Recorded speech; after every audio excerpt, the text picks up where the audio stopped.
গল্প স্বল্পে আজ পড়ছি শীর্ষেন্দু মুখোপাধ্যায়ের লেখা ভুতুরে ঘড়ি, আজ তৃতীয় পর্ব। কিন্তু সে তো তাহলে জিতেই যাবে। হয়তো জিতবে, তার তো জেতারই কথা। কিন্তু তোমার একটা বাড়তি সুবিধা আছে, সেটা হলো তোমার হাতের ওই যন্ত্র। এই যন্ত্রকে তুমি সব কাজের কাজই বলতে পারো। আমাদের ভাষায় ওর নাম বুত। তুমি ওটার নাম দাও কাজী। যদি বুদ্ধি স্থির রাখতে পারো আর ভয় না পাও, তবে কাজী তোমাকে নানা উপায় বলে দিতে পারবে। কাজীর মধ্যে আছে অফুরন্ত মগজ আর অনন্ত উদ্ভাবনী শক্তি, যা আমাদেরও নেই। সুতরাং কাজীর কথা মতো যদি চলো, তবে রামরাহা তোমাকে সহজে হারাতে পারবে না। এখন তুমি একটা কাজ করো, যত শিগগির পারো গর্ডন সাহেবের ওয়ার্কশপে গিয়ে ঘাঁটি গাড়ো। গর্ডনের ওয়ার্কশপ? ও বাবা, সেখানে যে অনেক কুকুর। তাতে কি, কাজী কুকুরদের এমন শাসন করে রাখবে যে তারা তোমার বশংবদ হয়ে থাকবে, তারাই তোমাকে পাহারা দেবে। আর গর্ডন সাহেবের পিসি, সে যে ভারী ঝগড়ুটে। কাজী এমন ব্যবস্থা করবে যে পিসি ভুলেও ওয়ার্কশপের ধারে কাছে যাবে না, কুকুরেরা তাকেও তাড়া করবে। কিন্তু ওয়ার্কশপে কেন? ওয়ার্কশপে যে দরকার। গর্ডনের ওয়ার্কশপ আমরা পরীক্ষা করে দেখেছি, খুবই সেকেলে মান্ধাতার আমলের ব্যবস্থা। তবে গর্ডন কিছু উদ্ভট চিন্তা করেছিল, তার ফলে কতগুলো যন্ত্র সে আধখ্যাচরা তৈরি করেছে। তুমি সেগুলো সম্পূর্ণ করে নিতে পারো। আমি তো বিজ্ঞান কিছুই জানি না। চিন্তা নেই, কাজী তো আছেই, তুমি শুধু তার কথা মতো চললেই হবে। একা থাকবো ওখানে? একদম একা, কাউকে সঙ্গে নিও না। বাড়িতে কি বলে যাব? যা হোক একটা কিছু বলো। আমাদের বাড়ি নেই, আত্মীয় স্বজন নেই, কাজেই তোমাদের ওসব সম্পর্কের কথা আমরা জানিই না। তোমার মা বাবা দাদু নেই? লোকটা হাসল, বলল, আছে, কিন্তু আমরা তো তোমাদের মতো নই, আমরা অন্যরকম। সে কথা থাক, কাজটা কি শক্ত মনে হচ্ছে? ভীষণ শক্ত, ভীষণ বিপজ্জনক। মাত্র 7টা দিন আমাদের সহায় হও, তোমাদের স্বার্থেই। রামরাহা তো পৃথিবীকে ধ্বংসও করতে পারে। লাটু একটু ভাবল, তারপর বলল, চেষ্টা করব। সাবাস, এই তো চাই। কাজীকে সবসময় কাছে রেখো, খুব লক্ষ্য করলে দেখবে ওর নানা জায়গায় খুব সূক্ষ্ম ছিদ্র আছে, ভালো করে দেখো। লাটু ঘড়িটা খুব ভালো করে উল্টে পাল্টে দেখল। খুব সূক্ষ্ম কয়েকটা ফুটো নজরে পড়ল তার। বলল, আছে, দেখলাম। লোকটা বলল, একটা সরু তারের মুখ বা ছুঁচ হাতের কাছে রেখো। একটা ফুটোর ওপরে একটা কাটাকুটি দাগ আছে, সেটাতে যদি ওই তার বা ছুঁচ ঢুকিয়ে চাপ দাও, তাহলে কাজী তোমাকে নানা বৈজ্ঞানিক প্রক্রিয়া শেখাবে। যে ছেদায় ঢেড়া আছে তা তোমাকে শেখাবে লড়াইয়ের পদ্ধতি। যে ছিদ্রটার গায়ে একটা গোল মার্কার আছে, তা যে কোনো বস্তুকে খাদ্যে পরিণত করার বুদ্ধি দেবে। আরো বহু গুণ আছে, কিন্তু সেগুলো তোমার জানার দরকার নেই। কাজীকে যেখানে রাখা হবে তার আশেপাশে অন্তত 150 গজের মধ্যে একটা আলাদা অদৃশ্য শক্তির ক্ষেত্র তৈরি হয়ে যাবে। আলোর প্রতিফলনে বাধা আসবে, ঘড়ি চলবে উল্টো দিকে। কাজেই উদ্ভট কিছু দেখে প্রথমেই ভয় পেও না। লাটু একটা দীর্ঘশ্বাস ফেলে বলল, ও তাই ওরকম সব হচ্ছিল? এবার বুঝেছ? তাহলে লক্ষ্মী ছেলের মতো যা বলছি তা করো। রামরাহাকে তুমি হারাতে পারবে না বটে, কিন্তু 7টা দিন তাকে ঠেকিয়ে রাখতে পারো, তাহলেই যথেষ্ট। আপনি এখন কোথায় আছেন? বললাম তো, অনেক দূরে। এখান থেকে ইলেকট্রোম্যাগনেটিক ওয়েভ বা আলো তোমাদের গ্রহে পৌঁছতে অনেক সময় নেয়। তাহলে আপনার কথা আমি শুনতে পাচ্ছি কি করে? এ হচ্ছে মেকানিক্যাল টেলিপ্যাথি। তোমরা বুঝবে না, যন্ত্রের সঙ্গে মানসিক ক্রিয়ার এক জটিল সমন্বয়। আমরা আলো বা ইলেকট্রোম্যাগনেটিক ওয়েভের গতির চেয়ে অনেক বেশি দ্রুত বেগে বার্তা পাঠাতে পারি। লাটু দেখল কাজীর কাঁচ থেকে ছবিটা মুছে যাচ্ছে ধীরে ধীরে। লোকটা হাত তুলে বলল, বিদায়, আবার দেখা হবে। আপনার নাম কি? খ্রাচ। সাবধানে কাজ করো, ভয় পেও না, বুদ্ধি যেন স্থির থাকে। বলতে বলতেই খ্রাচের ছবি মিলিয়ে গেল। লাটু হতভম্ব হয়ে বসে ভাবতে লাগলো, ঘটনাটা সত্যি না স্বপ্ন? গর্ডন সাহেবের ওয়ার্কশপে গিয়ে কয়েকদিন থাকা লাটুর পক্ষে খুব সহজ নয়। বাড়ি থেকে তাকে ছাড়বে কেন? যদি পালিয়ে যায় তবে সাংঘাতিক হইচই পড়ে যাবে, কান্নাকাটি শুরু হবে, সুতরাং পালানো উচিত নয়। তাহলে কি করা যায়? লাটু খানিকক্ষণ ভাবল। হঠাৎ হাতে ধরা যন্ত্রটার দিকে নজর পড়ায় সে একটু নড়েচড়ে বসে। কাজীকে জিজ্ঞেস করলেই তো হয়ে যায়, তাই না? সমস্যা হলো কাজী বাংলা ভাষা বোঝে কিনা, জবাবটাও বাংলায় দেবে কিনা। হাতে পাজে মঙ্গলবার, অত ভাবনায় কাজ কি, জিজ্ঞেস করলেই তো হয়। লাটু কাজীর ডায়ালের দিকে তাকিয়ে জিজ্ঞেস করল, সব তো বুঝতে পারছো, এখন বলো তো কি করব? কাজীর কোনো ভাবান্তর দেখা গেল না। লাটু তার টুলবক্স থেকে একটা ইলেকট্রিক তার বের করে একটু তামার সুতো ছিঁড়ে নিল। তারপর কাজীর একটা সূক্ষ্ম ফুটোয় তারটা ঢুকিয়ে সামান্য চাপ দিয়ে আবার প্রশ্নটা করল। এবার আশ্চর্য কাণ্ড ঘটল একটা। কাজী ভারী বিরক্ত হয়ে বলে, ভুল ফুটোয় চাপ দিয়েছ, একটা ত্রিভুজ মার্কা ফুটো আছে দেখো, ওটায় তার ঢোকাও। হতভম্ব লাটু তো তাই করল। এবার কাজী বলল, মামাবাড়ি যাওয়ার নাম করে বেরিয়ে পড়ো। লাটুর বিস্ময় আর ধরে না। বাস্তবিকই তার খেয়াল ছিল না যে মামাবাড়ির নাম করে বেরিয়ে পড়া যায়। বেশি দূরেও নয়, 2 স্টেশন। সেখানে একজন গুণী লোক চমৎকার লাটাই বানায়, সেই লাটাই আনতে যাওয়ার একটা কথাও ছিল বটে। লাটু কাজীকে নিজের টুল বক্সে লুকিয়ে রেখে মায়ের কাছে গেল। মা, আমি একটু মামাবাড়ি যাব। মামাবাড়ি? হঠাৎ কি মতলব? বা, লাটাই আনতে যাওয়ার কথা ছিল না? মা আর বিশেষ আপত্তি করলেন না, শুধু বললেন, দাদু আর ঠাকুমাকে জিজ্ঞেস করে তবে যাস। লাটু যখন দাদুর ঘরে গিয়ে ঢুকল তখন আলমারির দরজা হাট করে খোলা, আর তার সামনেই বাঁশবনলিনী এবং হারানচন্দ্রের মধ্যে তুলকালাম হচ্ছে। বাঁশবনলিনী চেঁচিয়ে চেঁচিয়ে বলছেন, ফের ঘড়ি হারিয়েছ আর বলছো আলমারিতে রেখেছিলে তো গেল কোথায় শুনি? কি সুন্দর ঘড়ি, ঘড়িকে ঘড়ি, তার সঙ্গে আবার রেডিও লাগানো। আর কি জিনিস সে পাওয়া যাবে? পই পই করে বললাম। এই গোলমালের মধ্যেই লাটু দাদুকে জিজ্ঞেস করল, যাই দাদু? হারানচন্দ্র বিরক্ত হয়ে বললেন, জানা। লাটু ঠাকুমাকে জিজ্ঞেস করে, যাই ঠাকুমা? তাড়াতাড়ি ফিরিস ভাই। লাটু এক লাফে বেরিয়ে এলো ঘর থেকে, কয়েকটা জামা কাপড় গুছিয়ে একটা ব্যাগে ভরে নিল। পরদিন ভোরবেলা মামাবাড়ি যাওয়ার জন্য রওনা হয়ে এসে গর্ডনের বাড়ির পাঁচিল টপকে ওয়ার্কশপে ঢুকে পড়ল। গর্ডনের কুকুরগুলো জেগে উঠেছে বটে, কিন্তু সব কেমন যেন মোহাচ্ছন্ন অবস্থা। তাকে দেখেও গা করল না। ত্রিভুজ মার্কা ফুটোয় তার ঢুকিয়ে লাটু কাজীকে বলল, কুকুরগুলোকে চাঙ্গা করে তোলো, ওরা আমাদের পাহারা দিবে। একথা বলার সঙ্গে সঙ্গে কাজীর ভিতরে একটা অদ্ভুত রিন রিনে শব্দ তরঙ্গ উঠে চারিদিকে ছড়িয়ে পড়তে লাগলো। কুকুরগুলো সেই শব্দের প্রভাবে হঠাৎ চনমনে হয়ে লাফ দিয়ে উঠে চারিদিকে প্রচণ্ড দৌড়াদৌড়ি শুরু করে দেয়।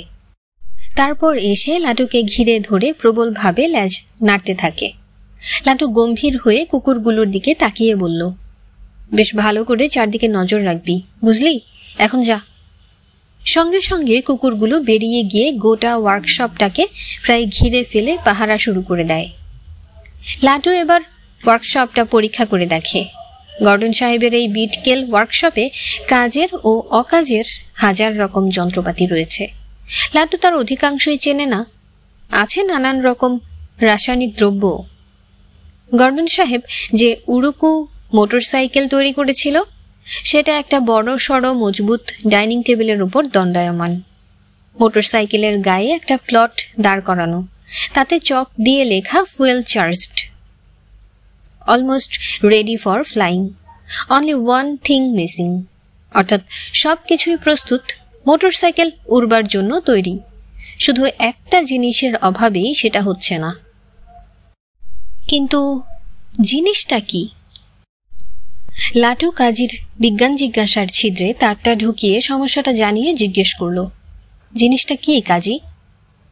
কাজী বলল, খুব দুর্লভ জিনিস নয়, রাসায়নিকের তাকে দেখো, একটা নীল রঙের শিশি আছে, তার গায়ে লেখা পয়জন। খুব সাবধানে ফুয়েল ট্যাঙ্কের মধ্যে ঠিক 4 ফোঁটা ফেলে দাও। লাটু দিল। এবার কি করব কাজী? সিটে উঠে বসো, স্টার্টারে খুব আস্তে চাপ দাও, কোনো শব্দ হবে না, কিন্তু একটা জোর হাওয়া বেরোবে। তারপর খুব সোজা মোটরসাইকেলটা শূন্যে ভাসবে, বা হাতের হাতলটা নিজের দিকে একটু ঘুরিয়ে দিলেই চলতে থাকবে, বেশি ঘোরালে স্পিড বাড়বে। লাটু খুব ভয়ে ভয়ে সিটে উঠে বসে স্টার্টারে একটা পা ছোঁয়াতে না ছোঁয়াতেই মোটরসাইকেলটা থরথর করে কেঁপে উঠল। এক্সস্ট পাইপ দিয়ে প্রবল বেগে হাওয়া বেরোনোর মতো মৃদু শব্দ টের পেল সে। তারপরই প্রকাণ্ড মোটরসাইকেলটা ধীরে ধীরে শূন্যে উঠে ভাসতে লাগলো। কাজী, আতঙ্কে চেঁচায় লাটু। ভয় নেই, হাতলটায় চাপ দাও। লাটু অবাক ভাবটা সামলে নিতে কিছুক্ষণ সময় নিল। তারপর কাজের কথা মতো কাজ করতেই মোটরসাইকেল ধীরে ধীরে শূন্যে চলতে থাকে। লাটুর চোখ বিস্ময়ে ছানা বড়া। এত অবাক হয়ে গিয়েছিল সে যে সময় মতো দিক পরিবর্তন না করায় মোটরসাইকেলটা গিয়ে একটা দেওয়ালে মৃদু ধাক্কা খায়। কাজী বিরক্ত হয়ে বলে, অ্যাক্সিডেন্ট হবে যে, এত অবাক হওয়ার কি আছে? এ তো একেবারে প্রাথমিক জিনিস। লাটু হা হয়ে বলে, প্রাথমিক বিজ্ঞান? তাছাড়া কি, তোমরা এখনো বিজ্ঞানের অন্ধকার যুগে পড়ে আছো। আকাশে উঠতে এখনো তোমাদের এরোপ্লেন, হেলিকপ্টার বা রকেটের মতো সেকেলে জিনিস লাগে। আমাদের দেশের মানুষেরা স্রেফ একটা কলমের মতো যন্ত্রের সাহায্যে উড়ে যেতে পারে। বলো কি? ঠিকই বলছি। এখন সাবধান হও, নইলে আবার ধাক্কা খাবে। দরজা খোলা রয়েছে, হ্যান্ডেলটা ঘুরিয়ে দিয়ে বাইরে চলো। লাটু উড়ুক্কো মোটরসাইকেলে বাইরে বেরিয়ে এলো। বিস্তর গাছপালা ছাওয়া বিশাল বাগান। দিনের বেলাতেও অন্ধকার হয়ে থাকে। আজ উড়ুক্কো মোটরসাইকেলে চেপে লাটু গাছপালার উপর দিয়ে ভাসতে ভাসতে ঘুরে বেড়াতে লাগলো। এরকম অদ্ভুত অভিজ্ঞতা তার জীবনে হয়নি। কি মজা! স্পিডটা একটু বাড়াবো কাজী? বাড়াও, তবে সাবধান, পড়ে যেও না, শক্ত করে ধরে থেকো। লাটু স্পিড বাড়ালো। মোটরসাইকেল প্রবল বেগে বাগানের উপর চক্কর দিতে লাগলো। ওয়ার্কশপে ফিরে এসে মোটরসাইকেল যথাস্থানে রেখে লাটু অন্য সব যন্ত্রপাতি নিয়ে কাজে লেগে গেল। সুবিধার জন্য কাজীকে সে বাঁ হাতের কবজিতে ঘড়ির মতো বেঁধে নিয়েছে। কাজী নানা রকম নির্দেশ দেয়, আর লাটু অদ্ভুত অদ্ভুত সব যন্ত্র তৈরি করে ফেলতে থাকে। আসলে নতুন কিছুই নয়, গর্ডনের আধা খ্যাচড়া জিনিসগুলোকেই সম্পূর্ণ করে সে। গর্ডন একটা যন্ত্রমানব তৈরি করেছিল। বাইরেটা বেশ হয়েছে, কিন্তু স্লেটে লেখা ছিল everything complete, but the fool isn't move. It only moves one of its hands and slammy from time to time. অর্থাৎ সবই হয়েছে, কিন্তু বোকাটা তবু নড়ে না। মাঝে মাঝে শুধু একটা হাত নাড়ে আর আমাকে চর কষায়। এই যন্ত্রমানবটা লাটুর হাতে পড়ে দিব্যি চলতে ফিরতে পারলো এবং টুকটাক কাজও করতে লাগলো। ছোট একটা ট্রাঙ্কের মতো বাক্স বানিয়েছে গর্ডন। তার গায়ে লেখা Pandora's box. It is suppose to be create storm, but the goddamn thing only creates a hell of a noise. অর্থাৎ এই বাক্সটার ঝড় সৃষ্টি করার কথা ছিল, কিন্তু এই কিটটা শুধু বিকট শব্দ করে। লাটু কাজীর পরামর্শ মতো বাক্সটাও সম্পূর্ণ করে ফেলল। একটা বোতাম টিপতেই চার ধারে গাছপালার মর্মর শব্দ তুলে ছোটখাটো একটা ঝড় উঠতেই লাটু তাড়াতাড়ি লাল বোতাম টিপে ঝড় থামালো। কাজী একটু হেসে বলে, অনেক কিছু তো তৈরি করলে, কিন্তু রামরাহার সঙ্গে লড়ার অস্ত্র কই তোমার? এসব ছোটখাটো খেলনা দিয়ে কি হবে? লাটু ভাবনায় পড়ল। রাজখ্রাচের কাছে সে যা শুনেছে তাতে রামরাহা প্রায় অপ্রতিরোধ্য এক শক্তিমান লোক। তাকে ঠকানোর মতো কিছুই তার জানা নেই। রামরাহা শুধু যে ঘন্টায় 100 মাইল বেগে দৌড়য়, 10 ফুট হাই জাম্প দেয় আর মোহাম্মদ আলী এবং ব্রুসলিকে দুহাতে নিয়ে লোফালোফি করতে পারে তাই নয়, বুদ্ধি এবং প্রযুক্তিতেও সে বহু বহু গুণ শক্তিশালী। লাটু বলে, কি করব তাহলে কাজী? কাজী একটা দীর্ঘশ্বাসের মতো শব্দ করে বলে, ভেবে দেখি। রামরাহার বুদ্ধি এমন এক স্তরের যে তাকে হারাতে হলে অতি মগজ দরকার, অনেক ভাবতে হবে। লাটুও ভাবে। আস্তে আস্তে রাত হতে থাকে। গর্ডনের ওয়ার্কশপটা ভারী নির্জন হয়ে যায়। লাটু বলতে গেলে একা। কাজী আছে বটে, কিন্তু সে তো পুচকে একটা যন্ত্র মাত্র। কুকুরগুলোকেও সঙ্গী হিসেবে ধরা যায় না। লাটু তার দাদুর অন্ধ সমর্থক। সেও দাদুর মতো ভূত বিশ্বাস করে না, ভগবান মানে না, কিন্তু সন্ধ্যের পর গা ছমছম করেই উঠে। আর পরীক্ষার সময় ঠাকুর দেবতাকে অগ্রাহ্য করতে কেমন যেন সাহস হয় না। ওয়ার্কশপের নির্জনতায় তার একটু ভয় ভয় করতে লাগলো। বাগানের গাছপালায় নানা রকম শব্দ হচ্ছে, দূরে শেয়াল হাঁক মারছে, সেই শুনে কুকুরগুলো ঘেউ ঘেউ করে ছুটে যাচ্ছে। তারের বাজনার মতো ঝিঝি ডেকে যাচ্ছে একটানা। লাটু একটা ফাঁকা গলায় ডাকলো, কাজী। বলো, তুমি কি ভূত মানো? কেন মানব না? ভূত কি সত্যি আছে? কাজী খিক খিক করে একটু হেসে বলে, তোমাদের বিজ্ঞান এখনো এত পিছিয়ে আছে যে বলার নয়। আমাদের ওখানে তো ভূতের একটা চমৎকার লাইব্রেরি আছে। থাকে থাকে খোপে খোপে হাজার রকমের ভূত। ভূতেরা সেখানে নানা রকম কাজও করে দেয়। লাটু কেঁপে উঠে বলে, ইয়ার কি করছো না তো কাজী? সত্যি ভূত আছে? কাজী ফের একটু ঠাট্টার হাসি হাসল, বলল, তোমাদের এখানকার ভূতদের আমি ঠিক চিনি না বটে, কিন্তু তারা যে আছে তা আমার ট্রেলারে ধরা পড়েছে। যে ফুটোটায় মরার খুলির চিহ্ন আছে সেটাতে তারটা ঢোকাও তো। লাটু বলল, থাক, কাজ নেই। কাজী মোলায়েম গলায় বলে, আমি তো আছি, ভয় কি, ঢোকাও। খুব ভয়ে ভয়ে লাটু তারটা নির্দিষ্ট ফুটায় ঢুকিয়ে দিল। কাজীকে অমান্য করতে সাহস পেল না, যদি বিগড়ে যায়। তারটা ঢোকানোর পরই ঘরে যে দুটো ইলেকট্রিক বাল্ব জ্বলছিল সেগুলো কেমন যেন একটা অদ্ভুত লাল বেগুনি রং ধরতে লাগলো। ঘরটা হয়ে উঠতে লাগলো থমথমে, খুব আস্তে আস্তে ফিস ফিস করে কথা বলার মতো। বেড়ালের পায়ের শব্দের মতো কি শব্দ হতে লাগলো চারদিকে। কাজী নিচু স্বরে বলল, আমার ভূত চুম্বকটা চালু করে দিয়েছি, এবার দেখো কি মজা হয়। আমার মজা লাগছে না, ভয় লাগছে। আরে ধুর, ভূতকে ভয় কি, চেয়ে দেখো, ওই একটা ঢুকেছে। প্রথমটায় লাটু দেখতে পায় না, তারপর ঘরের চালের কাছ থেকে একটা স্প্রিংয়ের মতো জিনিসকে ঝুল খেতে দেখে। বাবা গো, ওটা কি কাজী? প্যাচ খাওয়া চেহারা দেখে বুঝতে পারছো না? না, ভূত হলো মানুষের মানসিক আত্মিক একটা অস্তিত্ব। মানুষের মন আর চরিত্র জ্যান্ত অবস্থায় যেমন ছিল, মরার পর তার ভূতের চেহারাটা ঠিক সেরকম হয়ে যায়। ওই ভূতটা জ্যান্ত অবস্থায় ছিল ভারী প্যাচালো স্বভাবের, খুব কুটিল আর ধূর্ত। বুঝেছি। আর ওই যে একটা লাল মতো জোক তিরিং তিরিং করে লাফাচ্ছে, ওটা ছিল একটা ঝগড়াটে মহিলা। নানান চেহারার অজস্র ভূত ঘরে বিচরণ করছে। কেউ কেউ টুপটাপ করে চাল থেকে খসে পড়ছে, কেউ বাতামে সাঁতার কাটছে, কেউ মেঝে পড়ে বলের মতো লাফিয়ে উঠছে। নানান চেহারার হরেক রং তাদের। একখানা ভূতকে দেখল লাটু, অবিকল একখানা বই। কাজী বলল, এ লোকটা না কি ছিল বইয়ের পোকা আর ভারী পণ্ডিত, বই পড়তে পড়তে বই হয়ে গেছে। লাটু কাজীর ফুটো থেকে তারটা খুলে নিয়ে বলল, আর নয়, একদিনে যথেষ্ট ভূত দেখা হয়েছে। ঘরের থমথমে ভুতুরে ভাবটা মিলিয়ে গেল, ভূতগুলো আর রইল না। কাজী বলল, ভূতের ভয় ভেঙেছে তো? লাটু একগাল হেসে বলল, ভেঙেছে কিনা বলতে পারবো না, তবে তেমন ভয় করছে না।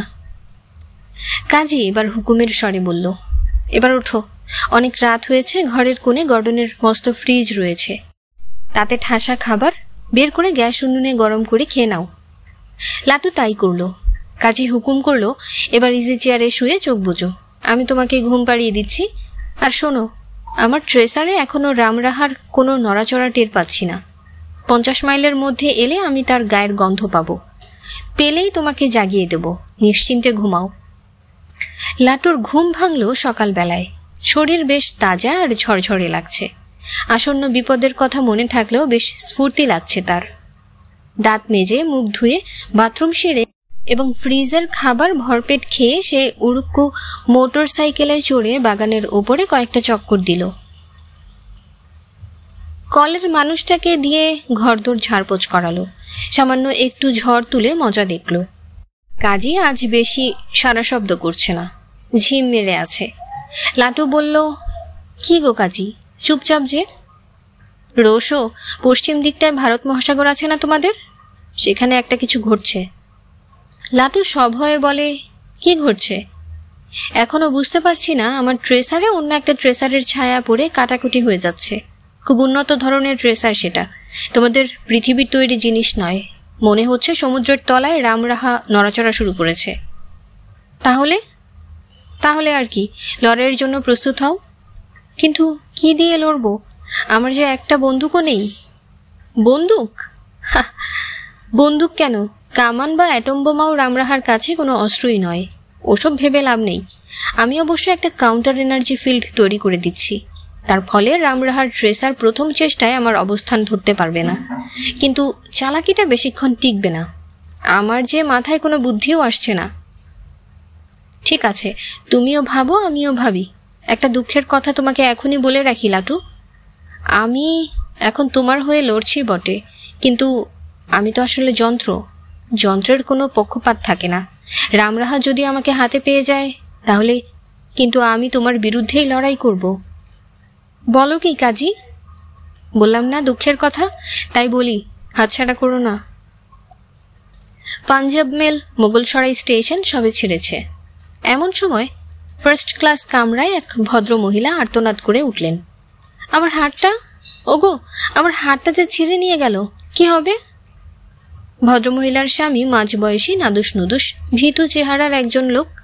তিনি ভ্যাবাচেকা খেয়ে বললেন, নিয়ে গেল? হ্যাঁ, কি সর্বনাশ!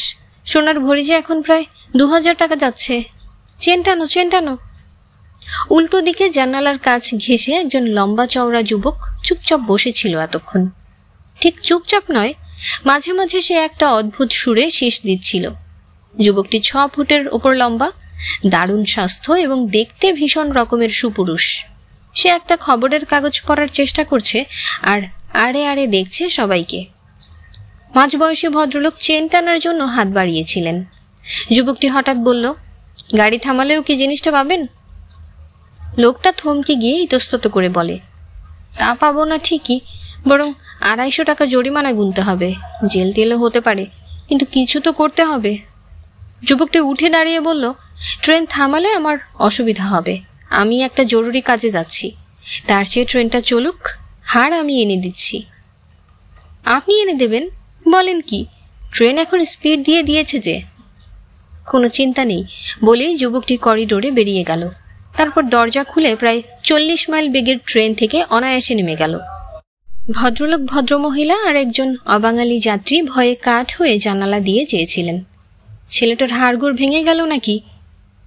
কিন্তু ঠিক 10 মিনিটের মাথায় দেখা গেল ট্রেনের সঙ্গে পাল্লা দিয়ে একটি লোক লাইনের ধার ধরে দৌড়ে আসছে। ট্রেনের গতি আরও বেড়েছে, বোধহয় ঘন্টায় 60 মাইল। কিন্তু লোকটা অনায়াসে কামরাগুলোকে পিছনে ফেলে ফার্স্ট ক্লাসের দরজার হ্যান্ডেল ধরে লাফিয়ে উঠে পড়ল। কামরায় ঢুকে এক মুখ হেসে হাড়টা বাড়িয়ে দিয়ে বলল, লোকটা বেশি দূর যেতে পারেনি। নদীর উপর একটা ব্রিজ আছে, সেখানে একটা ঘোড়ায় টানা গাড়িতে বসে যাচ্ছিল। নিন। ভদ্রলোক আর ভদ্রমহিলা কামরার আরেকজন অবাঙালি যাত্রী এত অবাক হয়ে গেলেন যে কথাই বলতে পারলেন না। যুবকটি অবশ্য কিছুই তেমন গ্রাহ্য করল না, একটু হাঁফাচ্ছিলও না সে। ফের নিজের জায়গায় বসে সেই অদ্ভুত সুরে শীষ দিতে লাগলো। রাত একটু গম্ভীর হলো। সহযাত্রীরা বিছানা টিছানা পাচ্ছে। এমন সময় আচমকা কামরার দরজাটা দড়াম করে খুলে 4-5 জন ভয়ঙ্কর চেহারার লোক ঢুকলো, হাতে রিভলভার, ছোড়া, স্টেন গান। ঢুকেই তারা হিন্দিতে ধমক দিয়ে বলল, কেউ নড়বে না, চেঁচাবে না, একদম জানে মেরে দেব। সকলেই হতভম্ব, ভয়ে হাত পা কাঁপছে। শুধু যুবকটি একটু অবাক হয়ে মাঝবয়সী ভদ্রলোককে জিজ্ঞেস করে, এরা কারা, এরকম করছে কেন? বুঝছেন না মশাই? ভদ্রলোক কাঁপতে কাঁপতে বলেন, ডাকাত। ডাকাত? সে আবার কি? মেরে ধরে কেড়ে কুড়ে নেবে সব, যা আছে দিয়ে দিন যদি প্রাণে বাঁচতে চান। যুবকটি খুব অবাক ভাবে কিছুক্ষণ তাকিয়ে থাকে ডাকাতদের দিকে। ডাকাতরা তখন উদ্দাম উল্লাসে ভদ্রমহিলার হাত থেকে চুরি খুলবার চেষ্টা করছে, বাক্স ভাঙছে। যুবকটি উঠে একজন ডাকাতকে একটা চড় মারতেই সে ঘুরে অজ্ঞান হয়ে পড়ে গেল। তৎক্ষণাৎ আরেকজন ডাকাত যুবকটির বুকে নল ঠেকিয়ে পিস্তলের ঘোড়া টানল। আরেকজন হাতের ছোড়া খচ করে বসিয়ে দিল যুবকের পেটে।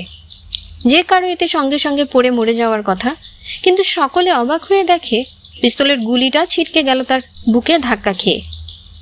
ছোড়ার ডগাটা ভেঙে পড়ে গেল মেঝে। পরের কয়েক সেকেন্ড সময় লাগলো শুধু একতরফা মারে। 5 জন ডাকাত 5 সেকেন্ডে জ্ঞান হারিয়ে লুটিয়ে পড়ল মেঝে। যুবকটি তাদের দেহ একসঙ্গে দু বগলে তুলে নিয়ে করিডোরের এক কোণে রেখে এসে ফের সেই অদ্ভুত শীষ দিতে লাগল। মাঝবয়সী ভদ্রলোক আর থাকতে পারলেন না, ভয়ে ভয়ে জিজ্ঞেস করলেন, আপনি কে বলুন তো? যুবকটি হেসে বলে, আমার নাম রামচন্দ্র রাহা। থাকেন কোথায়? একটু দূরে। যাচ্ছেন কোথায়? রাম কাঁধ ঝাঁকিয়ে বলল, ঠিক বুঝতে পারছি না, আমি একটা জিনিস খুঁজে বেড়াচ্ছি, কিন্তু সেটা যে ঠিক কোথায় আছে সেটাই ধরা যাচ্ছে না। এইসব রহস্যময় কথাবার্তা শুনে ভদ্রলোক আর বিরক্তি করলেন না।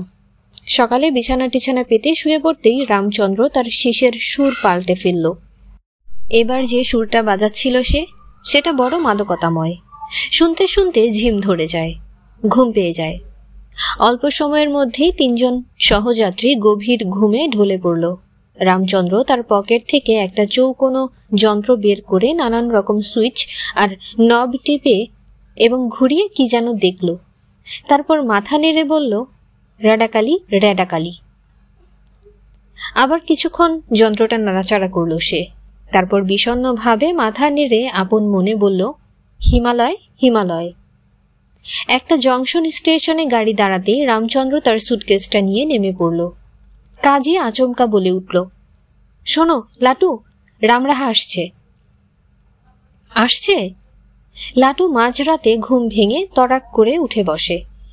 কাজী বলে, আসছে বটে, তবে আমি তাকে একটু দিগ্ভ্রান্ত করে দিতে পেরেছি। সে আমার অবস্থান বুঝতে পারছে না। কলকাতার দিকে আসতে আসতেই সে তাই মাঝ পথে এক জায়গায় নেমে পড়েছে। এরপর রামরাহা কি করবে? খুব সম্ভব সে হিমালয়ের দিকে যাবে।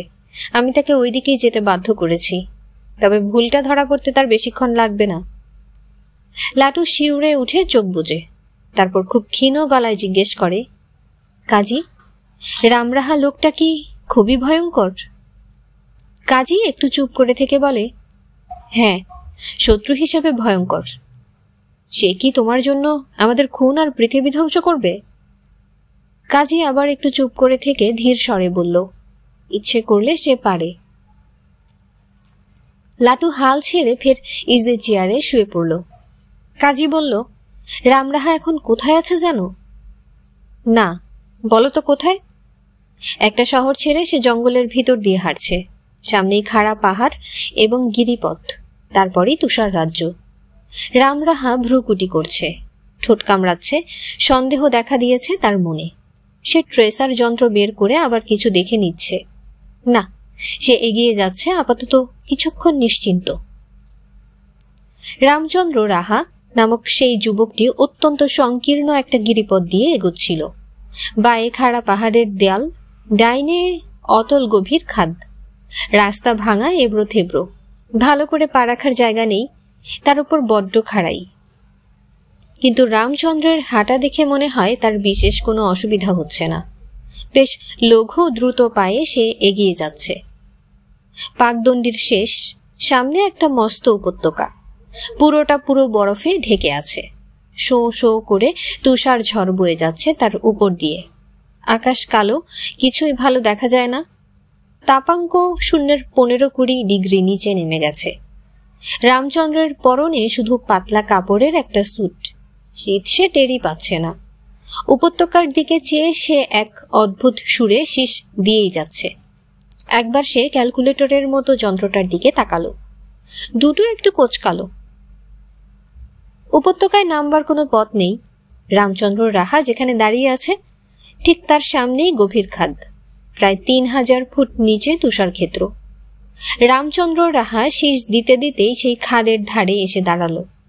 চারদিকে একটু চেয়ে দেখল সে, তারপর লাফিয়ে পড়ল নিচে।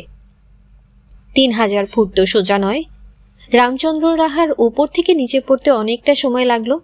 পড়তে পড়তে সে সেই অদ্ভুত সুরে শীষ দিয়ে যাচ্ছিল। নিচে নরম তুষার, তবু 3000 ফুট ওপর থেকে পড়লে যে কোনো মানুষেরই মাঝপথে দম আটকে মরার কথা এবং শরীরটা একদম ছিন্ন ভিন্ন হয়ে যাওয়ার কথা। রামচন্দ্র রাহার অবশ্য কিছুই হলো না। তুষারের উপর বেড়ালের মতো হালকা ভাবে নামলো সে এবং ছোট্ট যন্ত্রটায় কি একটা দেখে নিয়ে এগোতে লাগলো উত্তরের দিকে, যেদিকে আরো ঘোর গহীন তুষারের রাজ্য। মস্ত উঁচু দুর্গম সব মহাপর্বত। কীট পতঙ্গ, জনমানুষ, পশু পাখি কিছুই নেই, শুধু সাদা তুষারের মরুভূমি। অবিরল হু হু করে ঝোড়ো বাতাস বইছে, রাশি রাশি পাতার মতো আকাশ থেকে নেমে আসছে তুষার। এত শীত যে রক্ত জমাট বেঁধে যায়, হাত পা অসাড় হয়ে আসে। বাতাসে অক্সিজেন এত কম যে দম নিতে কষ্ট হয়। শীষ দিতে দিতে প্যান্টের দু পকেটে দুটো হাত ভরে রামচন্দ্র রাহা একটা গিরিশিরা বেয়ে পিছল বরফের ওপর দিয়ে ওপরে উঠতে লাগলো। এই পথ এত সরু যে কোনো রকমে একটা পায়ের পাতা রাখা যায়, এত খাড়া যে বরফ কাটার কুড়োল, পিটন এবং দড়ির অবলম্বন ছাড়া এ পথ দিয়ে কোনো মানুষের পক্ষেই ওঠা সম্ভব নয়। ঝড়ের গতি এত বেশি যে উড়িয়ে নিয়ে যেতে পারে। সামনেই দুটো বিশাল চেহারার তুষার শুভ্র মূর্তি, ভালুক নয় আবার মানুষও নয়, স্থির হয়ে পথ আটকে দাঁড়িয়ে আছে। চোখের দৃষ্টিতে আদিম হিংস্রতা, বড় বড় সাদা লোমে ঢাকা শরীর, কিংবদন্তির ইয়েতি। রামচন্দ্র রাহা এক মুহূর্ত থমকে দাঁড়ালো, তারপর হাসল। ছোট্ট যন্ত্রটা বের করে সে নিজের ভাষায় বলল, সুপ্রভাত, আমি তোমাদের দেশে একজন অচেনা বিদেশি অতিথি। যন্ত্রটার ভেতর দিয়ে রামচন্দ্র রাহার এই কথাগুলো কয়েকটা অচেনা শব্দ হয়ে বেরোলো, কিন্তু ইয়েতি দুজন পরস্পর মুখ চাওয়াচাওয়ি করে, অর্থাৎ তারা কথাগুলো বুঝতে পেরেছে। রামচন্দ্র ফের জিজ্ঞেস করল, আমি সবচেয়ে উঁচু পাহাড়টা খুঁজছি, তোমরা দেখিয়ে দিতে পারো? ইয়েতিরা মাথা নাড়ল, দুজনেই হাত তুলে ওপরটা দেখালো, একটু অদ্ভুত শব্দ করল, হুম হুম। যন্ত্রের ভেতর দিয়ে রামচন্দ্র রাহা শুনল, ওই যে ওই যে। ইয়েতিরা পথ থেকে সরে দাঁড়ায়। রামচন্দ্র রাহা পৃথিবীর সব থেকে উঁচু গিরিশৃঙ্গ এভারেস্টে উঠতে থাকে, শীষ দিতে দিতে পকেটে হাত ভরে। দৃশ্যটা গর্ডন সাহেবের ওয়ার্কশপে বসে কাজের পর্দায় দেখতে পাচ্ছিল লাটু। সুপারম্যান, টারজান, ম্যান্ড্রেক, কাছে ছেলে মানুষ, যত সে দেখে তত সম্মোহিত হয়ে যেতে থাকে। কাজী প্রশ্ন করে, রামরাহাকে কিরকম মনে হচ্ছে তোমার? দারুণ। ওর সঙ্গেই তোমার লড়াই, কিন্তু ক্রাচের কথা ভুলে যেও না। একথা শুনে কেন কে জানে লাটুর মনটা একটু খারাপ হয়ে গেল। কাজের পর্দায় তখন এভারেস্টে আরোহণকারী দুজন অভিযাত্রীকে দেখা যাচ্ছিল। পর্বতারোহীর পোশাক, অক্সিজেন সিলিন্ডার, কুড়োল, পিটনে সজ্জিত দুজন মানুষ অত্যন্ত ধীর গতিতে ওপরে উঠছিল। আচমকাই প্রথম জনের বরফে গাঁথা পিটনটা খসে যাওয়ায় সে পিছলে পড়ে যেতে লাগলো নিচে। নিচে মানে অনেক নিচে, কয়েক হাজার ফুট। লাটু ভয়ে চোখ বুজে ফেলে চেঁচিয়ে উঠল, গেল গেল। কিন্তু না, চোখ খুলে লাটু দেখল ঠিক সময়ে কখন রামরাহা পথচ্যুত অভিযাত্রীর তলায় এসে দাঁড়িয়েছে। দুটো বিশাল হাতে সে বলের মতো লুফে নিল লোকটাকে, তারপর অনায়াসে তাকে পাজাকোলা করে নিয়ে ফের গিরিশিরায় উঠে এসে যথাস্থানে নামিয়ে দিল। ফের পকেটে হাত ভরে এক উদাস সুরে শীষ দিতে দিতে সে উঠে গেল এভারেস্টের চূড়ায়। লাটু মন্ত্রমুগ্ধের মতো দেখল রামরাহা এভারেস্টের চূড়ায় উঠে আকাশের দিকে হাত বাড়াতেই তার সুটকেসটা কোন শূন্য থেকে ভাসতে ভাসতে নেমে এলো। তিনটে ঠ্যাং বেরিয়ে এলো সুটকেস থেকে, সেই তিন পায়ের ওপর সেটা স্থির হয়ে দাঁড়ালো। রামরাহা একটা সুইচ টিপল সুটকেসের গায়ে। কাজী ফিসফিস করে বলল, লাটু, একটু শব্দ করো না। রামরাহা তার বিমার চালু করেছে, একটু শব্দ হলেও সে টের পেয়ে যাবে। লাটু ভয়ে দম বন্ধ করে রইল। আচমকাই সে কাজীর ভেতর থেকে রামরাহার অদ্ভুত গম্ভীর গম্ভীর কণ্ঠস্বর শুনতে পায়। র্যাডাকালি, আমি তোমার আবিষ্কর্তা, আমি তোমার স্রষ্টা। কেন ধরা দিচ্ছ না র্যাডাকালি? কেন আবরণী রশ্মি দিয়ে ঢেকে রেখেছ নিজেকে? তোমার ক্ষমতা অসীম, তুমি আকাশের সমস্ত গ্রহ নক্ষত্রকে কক্ষচ্যুত করে দিতে পারো, সমস্ত কসমিক প্যাটার্নকে পাল্টে দিতে পারো তুমি। এই গ্রহের নাবালকেরা তোমাকে ভুলভাবে ব্যবহার করলে কত সর্বনাশ ঘটে যেতে পারে র্যাডাকালি। খ্রাচ খ্রাচ তোমাকে পেলে ব্যবহার করবে দাসত্বের কাজে। তোমার সত্যিকারের সৎ ব্যবহার জানে একটি মাত্র তোক, সে তোমার আবিষ্কর্তা, এই আমি। ধরা দাও র্যাডাকালি, আর সময় নেই। সেই গলার স্বর শুনে লাটুর সারা শরীর রোমকূপ শিউরে ওঠে, বুকের ভিতরটা কেমন করতে থাকে। সে হঠাৎ সব ভুলে বলে ওঠে, কাজী, রাডাখালি কে? পর্দায় রামরাহা হঠাৎ চমকে ওঠে, তারপর খুব দ্রুত হাতে একটা নব ঘোরাতে থাকে। কাজী হতাশ গলায় বলে, ছি লাটু, একটু সংযম নেই তোমার? আমি ধরা পড়ে গেলাম। ওই দেখো, রামরাহা তার যন্ত্র গুটিয়ে নিচ্ছে, আর উপায় নেই। লাটু লজ্জায় ভয়ে কাঠ হয়ে গেল। কাজী কিছুক্ষণ চুপ করে থেকে বলল, রাডাকেলি আমারই নাম। রামরাহা আমাকে উদ্দেশ্য করেই কথাগুলো বলছিল। খুব সংকোচের সঙ্গে লাটু জিজ্ঞাসা করে, রামরাহাই কি তোমাকে আবিষ্কার করেছিল? হ্যাঁ লাটু। তবে কেন তুমি ওর কাছে ধরা দিতে চাও না? রামরাহা তো দারুণ লোক। ধরা দেওয়া সম্ভব নয় লাটু। খ্রাচ আমাকে প্রি প্ল্যান্ড করে রেখেছে। শত হলেও আমি যন্ত্র, আমাকে যান্ত্রিক নিয়মেই চলতে হয়। আমি কারো প্রতি পক্ষপাত পোষণ করতে পারি না। প্রয়োজন হলে তোমার সাহায্যে আমি রামরাহাকে মেরে ফেলবো, হয়তো সেটাই একমাত্র পন্থা। মেরে ফেলবে? লাটু খুব দুঃখের সঙ্গে বলল, তারপর অনেকক্ষণ চিন্তা করে বলে, আমার সাহায্য কেন কাজী? ওই যে বললাম, শত হলেও আমি যন্ত্র, কেউ না চালালে আমার পক্ষে চলা শক্ত। এখন একটা কাজ করো, ব্যান্ডের কাছে একটা আলপিনের মাথার মতো ছোট্ট বোম আছে, নখের ডগা দিয়ে সেটা খুব জোরে চেপে ধরো। লাটু বোতামটা খুঁজে পেয়ে নখ দিয়ে চেপে ধরল। ভিতরে ক্লিক করে একটা শব্দ হলো মাত্র। কাজী বলল, এবার শোনো, রামরাহা আমার সন্ধান পেয়ে গেছে, কিন্তু সে তাড়াহুড়ো করবে না। তার কাছে এমন যন্ত্র আছে যার সাহায্যে সে চোখের পলকে এখানে পৌঁছে যেতে পারে, কিন্তু সেটা হটকারির মতো কাজ হবে। সে জানে আমি আত্মরক্ষার কৌশল জানি। তাছাড়া সে ওইসব অত্যাধুনিক যন্ত্রপাতি ব্যবহার করলে তোমাদের এই গ্রহের সাংঘাতিক ক্ষতি হতে পারে। রামরাহা সুতরাং সেগুলো ব্যবহার করবে না। সে বাস, ট্রেন ইত্যাদি যানবাহন ব্যবহার করবে। এখানে আসতে আমার হিসেবে রামরাহার সময় লাগবে আরো 2 দিন। ততক্ষণে খ্রাচ পৌঁছে যাবে। আমাকে রেখে দাও সামনের টেবিলে। এই 2 দিন তুমি চুপচাপ বসে থাকো। আমাকে ভুলেও স্পর্শ করো না, আমার কাছেও এসো না। কেন কাজী? তুমি কাল সকালে দেখতে পাবে সামনের টেবিলে হুবহু আমার মতো দেখতে 2 কাজী রয়েছে। তোমার বাঁ দিকে থাকবো সত্যিকারের আমি, ডান দিকে থাকবে প্রতি বস্তুতে তৈরি আমার দোসর। রামরাহা যদি এসেই পড়ে তাহলে তুমি বাঁ দিক থেকে আসলে আমাকে সাবধানে সরিয়ে নিয়ে বাইরের জঙ্গলে ফেলে দিও। খবরদার, ডান দিকেরটায় হাত দিও না, তাহলে সঙ্গে সঙ্গে মারা পড়বে। রামরাহা প্রতি বস্তুতে তৈরি আমাকে স্পর্শ করা মাত্র ধ্বংস হয়ে যাবে, অবশ্য সেই সঙ্গে আমিও। এটাই অন্তিম উপায়। লাটু খুব ভয়ে ভয়ে কাজীকে টেবিলের উপর রেখে দিল। কাজের ভিতরে বিচিত্র শব্দ উঠছিল, যেন কেউ খুব যন্ত্রণা পাচ্ছে। মর্মন্তুদ ব্যথায়, বেদনায় নানান রকম শব্দ করছে। এই কয়দিনে লাটু কাজীকে বড় ভালোবেসে ফেলেছে। করুণ মুখে সে জিজ্ঞেস করল, তোমার কি খুব কষ্ট হচ্ছে কাজী? ভীষণ। মৃত্যুর আগে মানুষের এরকম যন্ত্রণা হয়।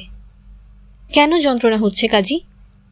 প্রতি বস্তুতে নিজের প্রতিকৃতি তৈরি করার মানে হলো নিজের মৃত্যুর পথ পরিষ্কার করা। তুমি ঠিক বুঝবে না।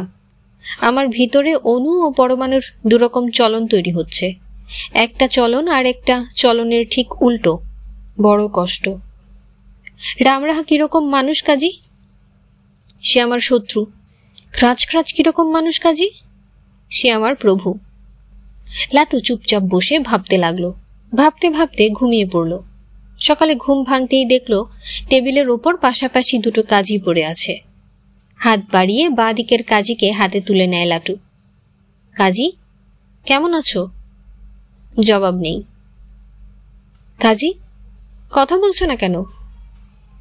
আচমকা টেবিলের ওপর থেকে প্রতি বস্তুতে তৈরি কাজী বলে উঠল, ও কাজী মরে গেছে লাটু, ওকে বিরক্ত করো না। লাটু সভয়ে ডান দিকের কাজীর দিকে চেয়ে রইল। তারপর ভয়ে ভয়ে প্রশ্ন করল, তুমি কি প্রতি বস্তুতে তৈরি কাজী? হ্যাঁ লাটু, আমাকে ভুলেও ছুঁয়ো না। তুমি আগের মতো আমার বন্ধু নাও? না লাটু, তবে আমি তোমার ক্ষতিও করব না। কাজী আমাকে প্রিসেট করে রেখেছে। আমাকে না ছুলে তোমার ভয় নেই। লাটু একটু ভেবে নিয়ে বলে, রামরাহা কি ধরতে পারবে না যে তুমি আসল কাজী নও? তার বুদ্ধি তো সাংঘাতিক। না লাটু, আমাকে স্পর্শ করার আগে আমি আসল না প্রতিবস্তু তা বোঝার কোনো উপায় নেই, আর স্পর্শ করার পর বুঝলেও লাভ নেই। কাজীকে দু হাতের আজলায় ধরে চেয়ে থাকে লাটু। দুঃখে তার চোখে জল এসে যায়। সে কাজীর দোসরের দিকে চেয়ে কান্নায় অস্ফুট স্বরে বলল, এই কাজী কি আর কখনো বেঁচে উঠবে না? আমি তা বলতে পারি না, শুধু জানি তোমাকে বাঁচানোর জন্যই কাজী তার প্রাণ দিয়ে আমাকে তৈরি করে গেছে। আমাকে বাঁচানোর জন্য? হ্যাঁ লাটু, দুই মহাশক্তিধর মানুষের লড়াই শুরু হতো আগামীকাল কাজীর জন্য। সে লড়াইয়ের মাঝখানে পড়ে তোমাকে মরতে হতো, কিন্তু এখন সেই সম্ভাবনা রইল না। যে প্রথমে আসবে তাকেই তুমি দান করে দিও আমাকে। আমি তাকে ছিন্ন বিচ্ছিন্ন করে ধুলো বানিয়ে দেব, তোমার কোনো ক্ষতি হবে না। আর তুমি?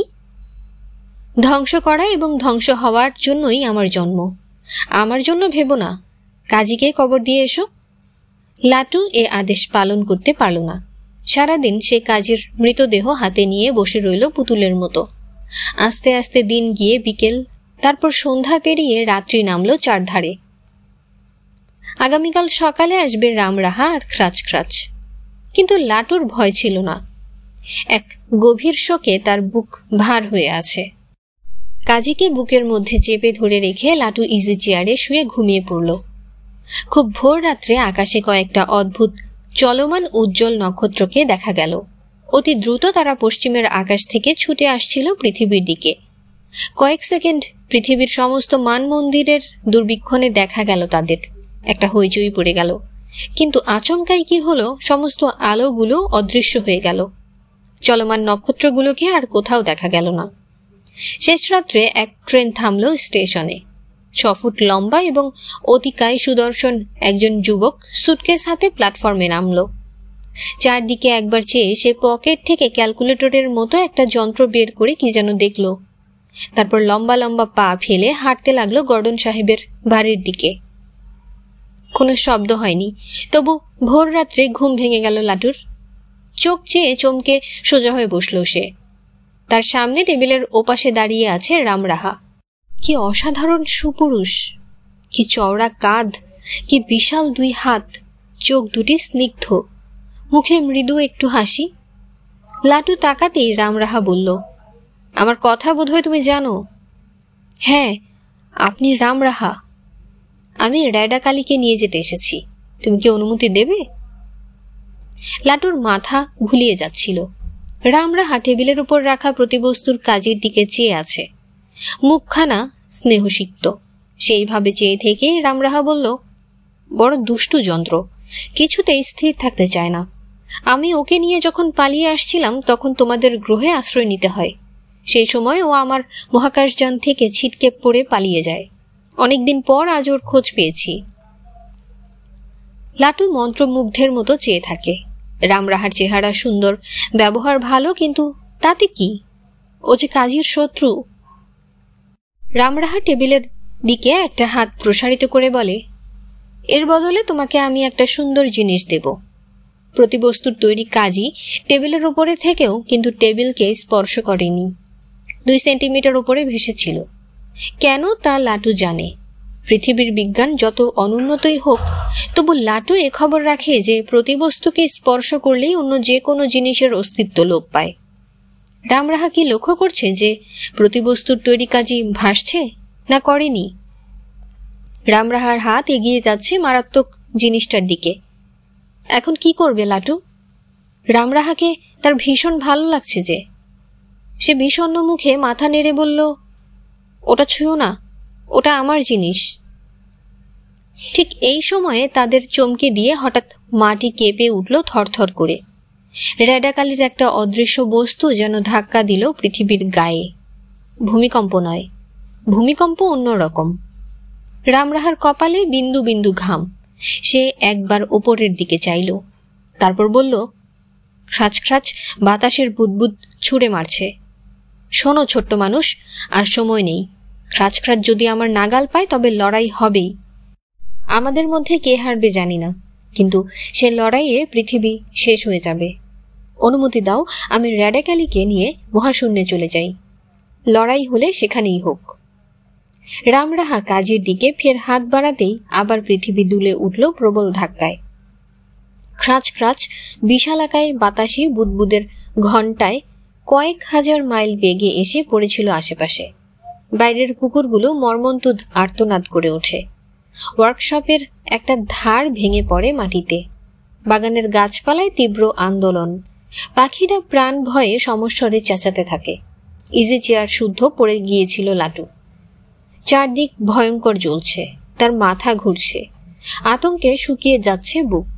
রামরাহা তাকে তুলে দাঁড় করায়। কি জোরালো হাত, অথচ কি নরম। রামরাহা মাটি থেকে কি একটা কুড়িয়ে নিয়ে লাটুর দিকে অবাক হয়ে চেয়ে বলল, এটা কি? এই তো দেখছি রাডাকেলি।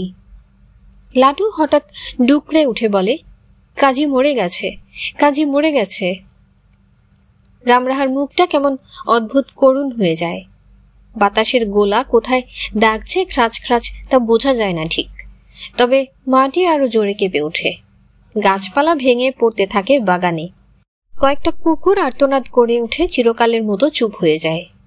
গর্ডনের পিসি ও গড, ও গড বলে চিৎকার করে উঠে উঠোনে দৌড়াদৌড়ি করে। রামরাহা টেবিলের প্রতি বস্তুর দিকে বিস্ফারিত চোখে চেয়ে থাকে। তারপর বিষণ্ণ মুখে মাথা নেড়ে বলে, র্যাডাকেলি, এভাবে আত্মহত্যা করার প্রয়োজন ছিল না তোমার। লাটু পড়ে গিয়েছিল ফের। উঠতে উঠতে বলল, কাজী তোমাকে শত্রু ভাবত। রামরাহা মাথা নেড়ে বলল, ভাবত না, তাকে ওরকম ভাবতে শিখিয়েছিল খ্রাচ খ্রাচ। র্যাডাকেলির নৈতিক বোধ নষ্ট করেছে খ্রাচ খ্রাচ। আর কয়েকটা দিন তাকে হাতে পেলে শুধরে নিতাম। বাইরে এক অপার্থিব বেগুনি আলোয় ভরে যাচ্ছিল চারদিক। মুহুর্মুহু বাতাসের গোলা এসে ছয় ছত্রখান করে দিচ্ছে সবকিছু। ধরাস করে ওয়ার্কশপের অনেকটা দেয়াল ধসে গেল একদিকে। উড়ুক্ক মোটর সাইকেলটা মুখ থুবড়ে পড়ে একেবারে চিড়ে চ্যাপটা হয়ে গেল। টুকরো টুকরো হয়ে গেল গর্ডনের কলের মানুষ। ঝড়ের বাক্স চৌচির। লাটু আর কাজী মিলে সম্পূর্ণ করেছিল গর্ডনের এসব খেলনা। লাটু ফ্যালফ্যাল করে চেয়ে দেখল শুধু। ঘনীভূত ও নিরেট বাতাসের আরেকটা অতিকায় গোলা পড়ল কোথায় যেন, খুব কাছে। একটা 100 মাইল বেগের ঝড় এসে বাগানের গাছপালা শিকড় সমেত উড়িয়ে নিয়ে গেল। সেই সঙ্গে উড়ে গেল ওয়ার্কশপের চাল। লাটু আকাশের দিকে চেয়ে দেখে, তারা ভরা আকাশ থেকে একটা মস্ত থালার মতো মহাকাশযান নেমে আসছে। রামরাহা মৃদু স্বরে বলে, চুপ করে থাকো, কোনো কথা বলো না। তুমি? আমি? আমাকে একটু লুকিয়ে থাকতে হবে। তুমি ভয় পেও না, আমি কাছেই থাকবো। মহাকাশযান 30 ফুট ওপরে ভাসতে লাগলো স্থির হয়ে। তার তলায় একটা ছোট্ট গোল ছিদ্র দেখা দিল। কে যেন সেই ফুটো দিয়ে লাফ দিল নিচে। সোজা সে এসে নামলো লাটুর সামনে। লাটু দেখল খ্রাচ খ্রাচ। তেমনি অদ্ভুত পোশাক তার পরনে, তেমনি অদ্ভুত টুপি, আব্রাহাম লিঙ্কনের মতো লম্বা মুখ, দশাশয়ী চেহারা। একবার টেবিলের প্রতিবস্তু এবং একবার লাটুর মুখের দিকে চেয়ে সে একটু হাসলো। তারপর ভারী একটা হাতে লাটুর পিঠ চাপড়ে দিয়ে বলল, সাবাস, তুমি কথা রেখেছ। লাটু জবাব দিতে পারল না, সম্মোহিতের মতো চেয়ে রইল। খ্রাচ খ্রাচ টেবিলের দিকে এগিয়ে গিয়ে লোভাতুর চোখে চেয়ে রইল প্রতিবস্তুর কাজের দিকে। অনেকক্ষণ চেয়ে থেকে লাটুর দিকে হঠাৎ মুখ ফিরিয়ে হিংস্র গলায় বলল, রামরাহা কোথায়? সে এখানেই ছিল। আমি তার স্পন্দন আমার সেন্সরে টের পাচ্ছি। কোথায় সে? লাটু মাথা নেড়ে জানালো সে জানে না। তার গলার স্বর ফুটছিল না। খ্রাচ খ্রাচ গম্ভীর বজ্রনিনাদে বলল, শোনো খুদে মুখ মানুষ, রামরাহা যতদিন বেঁচে থাকবে ততদিন কাজী নিরাপদ নয়। তাকে ধ্বংস করতেই হবে। যদি সত্যি কথা না বলো তাহলে পৃথিবীকে ধ্বংস করা ছাড়া আমার উপায় থাকবে না। ভয়ে লাটুর হাত পা হিম হয়ে যাচ্ছিল। সে কোনো জবাব দিতে পারল না। খ্রাচ খ্রাচ জ্বলন্ত দৃষ্টিতে কিছুক্ষণ তার দিকে চেয়ে থেকে বলল, রামরাহা এখনো পৃথিবী ছেড়ে চলে যেতে পারেনি, আমি জানি, কিন্তু তাকে খুঁজে বের করার মতো সময় আমার নেই। আমি কাজীকে নিয়ে যাচ্ছি। মহাকাশযানে ফিরে গিয়েই আমি সুপারচার্জার দিয়ে পৃথিবীকে একেবারে ধুলো করে দেব। তুমি আমার মস্ত উপকার করেছ, তবু আমার কিছু করার নেই। এই বলে খ্রাচ খ্রাচ হাত বাড়িয়ে প্রতিবস্তুর কাজীকে স্পর্শ করল। লাটু কোনো মানুষকে এরকম ভাবে বাতাস হয়ে যেতে দেখেনি কখনো। আজ সে চোখের পলক একবারও না ফেলে দৃশ্যটা দেখল। খ্রাচ খ্রাচ কাজীকে স্পর্শ করার সঙ্গে সঙ্গেই তার সমস্ত শরীরটায় একটা তীব্র শিহরণ বয়ে গেল।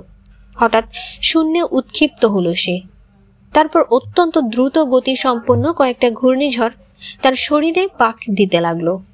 হাত গলে গেল, পা গলে গেল, মাথা, বুক, চোখ সব যেন গলে গলে মিশে যেতে লাগলো বাতাসে। মাত্র কয়েক সেকেন্ড।